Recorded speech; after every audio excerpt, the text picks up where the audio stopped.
would you join with me in prayer? Loving God, we give you thanks this day and always for your holy and living word, its meaning in our lives today and forevermore. And we ask, O God, in these moments now, that the words of my mouth, the meditations of all of our hearts, be acceptable in your sight, our strength and our salvation. Amen. Well, this day we continue our sermon series on emerging together, some of the things that we are experiencing and learning during this pandemic season. Last week we took a look at rest and work, and we remembered that God, in God's infinite wisdom, designed a week with one day set aside for Sabbath keeping. Today we look at the sermon, Nurtured by Nature. And I'm going to level with you. We're also going to take a look at the role of stress and anxiety that many of us have continued to carry over these last several months. I imagine that you know what you feel like when you're stressed.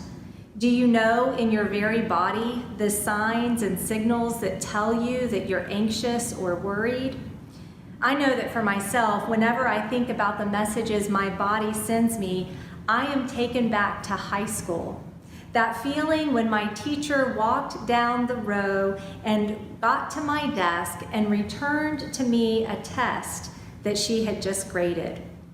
Mrs. Riddle would always put our exams face down on our desks, and whenever she got to my desk, it felt as if time froze.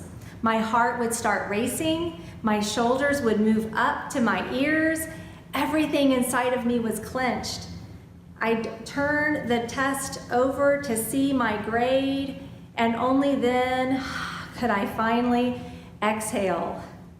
This was chemistry class, and y'all can probably already guess by now that this was not one of my top areas of giftedness. Truth is, lots of times I'm feeling as if I'm holding my breath these days. Now, when I would get chemistry exams back, it didn't so much matter what the score was, whether it was high or a low grade. For me, it was living with the unknown that was hardest. And these days, news from just about every direction seems terrible and unending, and we feel as if we have been suspended in time, a never-ending cycle of hold your breath news. When do we finally get to exhale? In the general population, anxiety and stress has been on the rise, and that is not surprising news. The question is, what do we do about it? Now, this is where Jesus steps in. In this part of the gospel, just verses earlier, he has been teaching his followers about prayer. In fact, he's just shared with them the Lord's Prayer. And this, of course, is one good way for us to deal with our stress and anxiety, to take all of that to God in prayer. Then Jesus continues his teaching. And I have to confess to you that at first glance, I don't find Jesus all that helpful in this part of the gospel. For starters, he tells us not to worry. And I think to myself, seriously, Jesus? Have you been paying attention? Have you been reading the news? Many years ago, my mother went on a church retreat, and she received a little magnet that she has kept on her refrigerator for decades. I asked my mother the other day, and yep, you guessed it, she still has this magnet on her refrigerator, and it reads, "You cannot trust God and worry at the same time." I think I was in high school at the time that my grandmother came to visit us from Austin.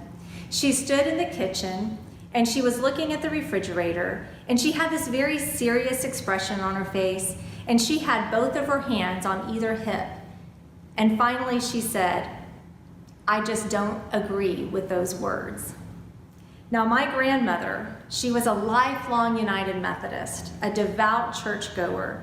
She was a committed, active member of United Methodist Women. She was a daily reader of the Upper Room devotional booklet. She and God were good and tight, and she was a worrier. The apple doesn't fall far. I am a pretty good worrier myself. In fact, if I am not worried, then I begin worrying that I'm forgetting something that I should be worried about. This is a chronic problem for some of us, is it not? So Jesus tells us not to worry, which again, I think is absurd. Does he watch the news? And then he has all of these impossible rhetorical questions. Why do you worry? Is not life more than food? Is not the body more than clothing? But in the midst of all these questions, we find Jesus saying, consider the flowers of the field. Consider the birds of the air. Really? Yes, really. This is what we're supposed to do when we worry, to take lessons from lilies and birds. Let's take a closer look. Now, I don't know a lot about birds, but I do have a lot of committed birders in my life. I even married one. My own husband, Paul Harper, can often name a bird by the song that it is singing. And whenever the two of us are hiking together, he sees small flashes of color in the trees, and before I can even spot the bird, he's already named what kind of bird it is. Christian writer Anne Lamott says this. She says birders are some of the most attentive people that she knows, which is another thing that I can imagine Jesus saying. Take a lesson from the birders. They pay attention, and all it takes is a little bit of curiosity. Another birder in my life is our own bishop of this Rio, Texas conference, Robert Schnase. And last Christmas, he gave me this book, What It's Like to Be a Bird. You know, during the pandemic, more and more people have begun observing birds more closely for the first time.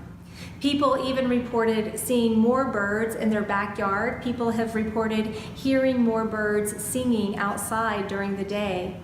But many environmentalists think that it's not necessarily that there are more birds, that really what's going on is that many of us are finally paying attention to them. I know we have some birders here in our University UMC community, and maybe sometime some of you can give us some lessons. Among the many lessons from birds, their eyesight is far superior to our human vision. The way our eyes are designed as humans is that we can focus on a single point, and if we hold still, we can see about half of our surroundings. But birds have eyes that enable them to capture a broader view. They can see a small area, rather than seeing a small area in fine detail, they can look across the horizon and take in that broader view. It's something to ruminate on, taking in a broader view, lifting my head up from what's in front of me, lifting my head to the trees and the sky. Here at University UMC, I think Otter News helps us with our vision. If you're worshiping online and you don't know what I'm referring to, this is a weekly update that you can find on our Facebook page and on our YouTube channel. In this weekly update, Pastor Heather and Chad, our communication director, worked together to put on an episode of Otter News. With all of the hard things going on these days, these two share that there is good news and even silly news to share. Consider the birds. Consider the lilies of the field. Another thing to know about me is that I don't have a green thumb. I love flowers and pretty plants, but I am not disciplined when it comes to keeping a garden. I always worry when somebody gives me a plant that I'm just going to kill it. That's what I felt when my previous office manager in my last job gave me a beautiful orchid. It sat on my desk for months, and she said to me, "Don't worry about it, I'll take care of it." And it thrived because of how she tended to it, because of her attention. But then the shelter-in-place ordinances came a couple of springs ago, and she told me that I had to take the plant home. I protested. "I'm gonna kill it," I told her. And then she said to me, "Just put 4 ice cubes in it every Monday and you'll be fine." I found this too easy and suspect. Week after week passed, and all I saw was dirt and a couple of dead-looking sticks.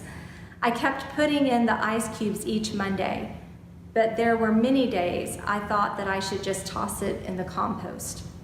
But then one day I walked into the room and I saw this. I saw this beautiful orchid all in bloom. It seemed to happen suddenly, all at once. But of course it took a great deal of time.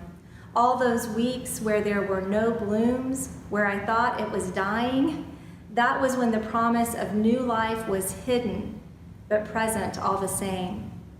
Just when I thought I'd lost hope, I was surprised by beauty. What a lesson for us living our lives today.